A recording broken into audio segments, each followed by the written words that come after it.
The Haunting of Whaley House. The sun dipped below the horizon, casting long shadows across the streets of San Diego. Hues of orange and purple bled into the twilight sky as a modest sedan came to a slow stop in front of the infamous Whaley House. The four occupants, Alex, Sam, Jenna, and Mia, sat in tense silence, each lost in their thoughts. Excitement and unease mingled in the air like the faint chill of an approaching storm. Alex broke the silence, leaning forward to peer at the imposing structure. So, this is it.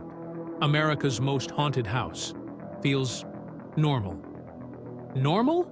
Mia shot him a look, her hand gripping her camera. You call that normal?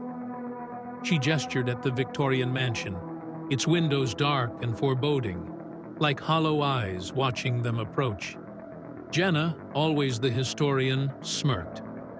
Normal's subjective, Alex.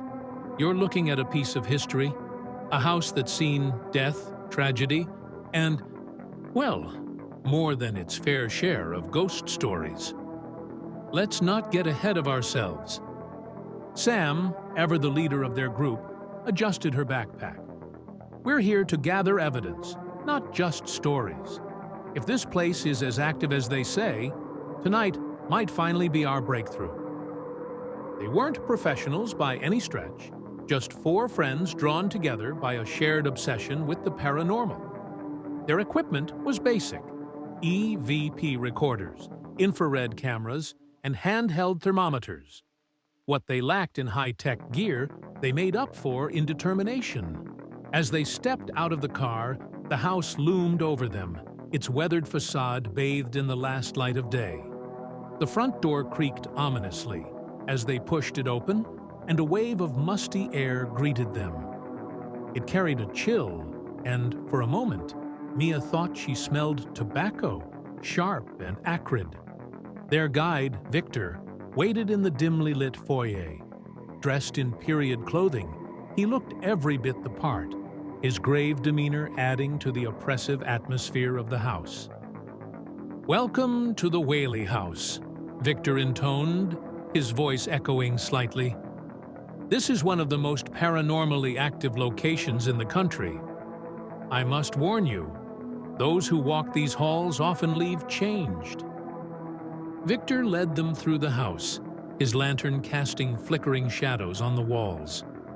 Each room seemed to hold its own energy, a weight that pressed down on them as they listened to his stories. "This is the parlor," Victor said, pausing to illuminate a grand but worn room. Mrs. Whaley was often seen here, sitting by the window, sewing. Some say she's still waiting. For what? No one knows. Jenna shivered and clutched her jacket tighter. "Do people see her often?" Victor nodded solemnly. "More than you'd like to know. And it's not just her. The Whaley family lingers here, along with others who met tragic ends."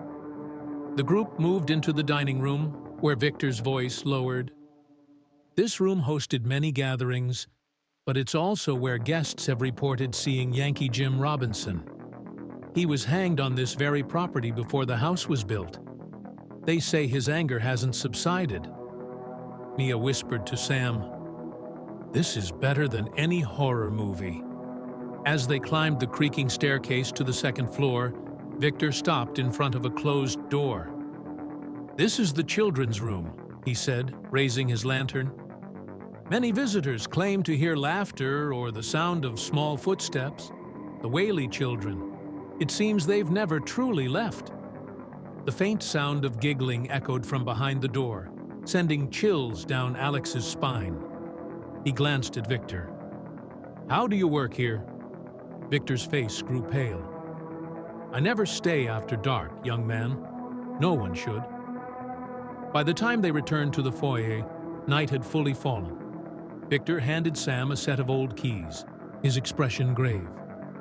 "You have access to every room, but remember, respect this house, and it may respect you. Some doors, however, are best left unopened." As Victor disappeared into the night, the house seemed to grow darker, its silence heavier. Sam turned to the others. "Let's set up the equipment. Tonight's going to be a long night." Jenna chose the old courtroom for her vigil. The room exuded a heavy sense of history, its judge's bench and spectator gallery shrouded in darkness. As she set up her camera and audio recorder, the temperature plummeted.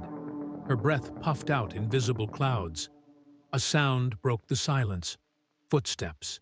Heavy, deliberate, and impossibly close. Jenna froze, her heart racing. "Who's there?" she whispered, her voice trembling. The footsteps stopped, and the silence that followed was deafening. She glanced at her recorder, hoping it had captured the sound.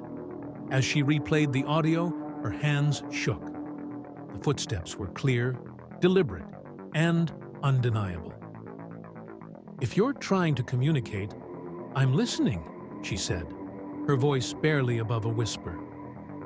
The room remained silent, but Jenna couldn't shake the feeling of being watched.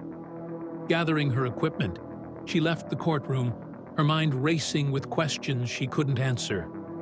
Mia ventured into Thomas Whaley's study, the scent of lavender and tobacco hitting her as soon as she entered. Setting her audio recorder on the desk, she paused when she realized it was already on and recording.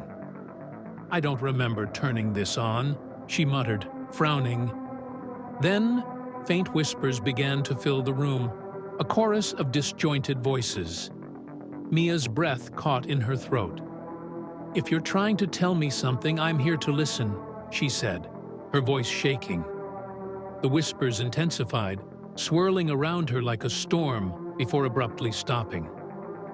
Replaying the recording, she heard them again. Murmured words she couldn't quite make out. Mia left the study, her heart pounding, the audio evidence clutched tightly in her hand. Sam found herself drawn to the kitchen, its faded wallpaper and old appliances a stark contrast to the unease she felt. A sudden chill swept through the room, and she pulled her jacket closer. A soft bark broke the silence, startling her. "Dolly?" she whispered, recalling the stories of the Whaley's loyal dog. The bark sounded again, plaintive and distant. Tears pricked her eyes as she knelt, extending her hand. "You're not alone," she said softly. A cold breeze brushed past her, almost like a response. She recorded the faint sound of the bark, her heart heavy with the bittersweet realization that even animals could leave their mark on the world. Alex's skepticism was tested in the general store. He set up his EVP recorder and spoke into the darkness. "If you're here, give me a reason to believe." The recorder crackled, and a deep voice cut through. "Leave now." Alex froze, replaying the message. The voice was clear and commanding. A door slammed shut behind him, and a chair scraped across the floor. For the first time, Alex felt genuine fear.